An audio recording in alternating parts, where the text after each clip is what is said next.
The more common setup for the Bravo, outside the side control, is knee on belly. So Johnny's on his back again. If I'm here inside, or maybe I was in mount, and I come up to this sort of a position, this is referred to as the knee on belly position. Tough spot for Johnny. Obviously in MMA, it's real nice for me. And in Jiu-Jitsu, I can use it because it's very mobile. It's kind of a halfway point on my way to mount, if I want to go to mount, or do all kinds of other stuff. Now, one of the most common things, first and foremost, what's the most annoying part of this position? The fact that my knee is maybe impinging on his ability to breathe and stuff. I mean, that's a pretty big factor there.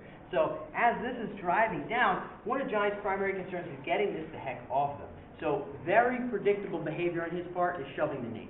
In fact, almost everybody's going to do it. Now, some people do it in a way that leaves them blatantly open. Some people do it in a way where you kind of have to manipulate to take advantage of it. But almost everybody's going to have a hand here, and they're going to be turning in and shoving.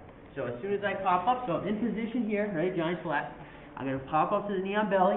Boom, this knee right in the solar plexus, and this foot out and back, foot flat, so I can drive my weight into him.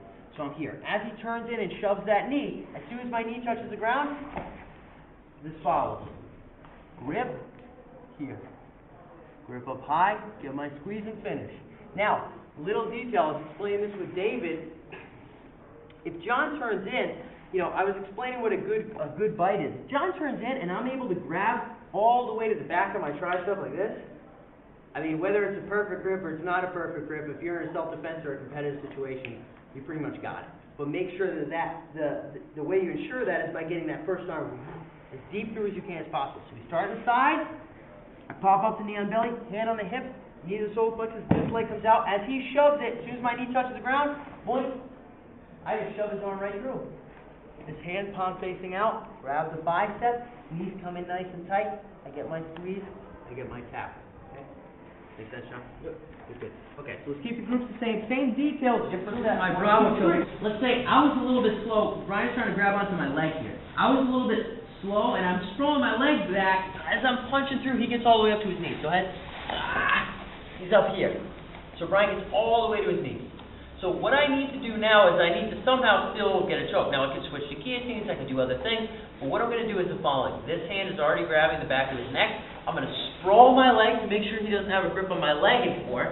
And now I'm going to lock palm to palm. I'm going to get off to a 90-degree angle, and I'm going to take this elbow of mine, I'm going to chop it over the back of his neck. So this hand's coming up, this hand's grabbing palm to palm, and I'm locking this one down. Notice I'm vicing my elbows together. You really feel it's not strong at all if you go this way. You feel it's very strong if you go this way. Now, what I'm going to do now is I'm going to pull down with my hands like I'm rowing, and I'm going to use my right shoulder to knock underneath his armpit. It's going to topple him right over. So even if Brian's got a bunch of pounds on me, which he does, if I'm here and I curl his head, I almost make him do a somersault. I curl his head under, and I throw my shoulder under his shoulder, he's out. No ifs, ands, or buts. At which point, all I need to do from here is punch this arm a little bit deeper, lock it up, and we're back to exactly where we started. So he was able to work a little bit of a counter. We ended up in the front headlock, as the other Brian was talking about, and I just used this modified grip to tip him back to a position where I can get the Bravo choke. So one more time.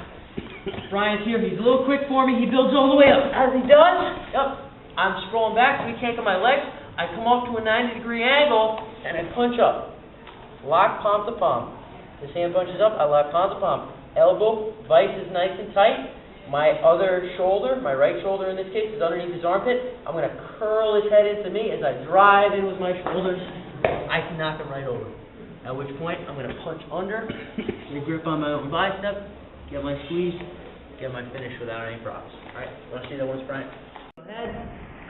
Boom, I push that elbow through, I make my setup. Now, I'm not going to get my finish every time here, so I don't want to see everybody tapping frantically every time. But I want to get it so snug that the inside crook of my bicep is on the front of his neck here. I grab my tricep, I cannonball in, that's it. Now I come right back, I flatten him out with knee on belly. He's going to push the knee and turn it in.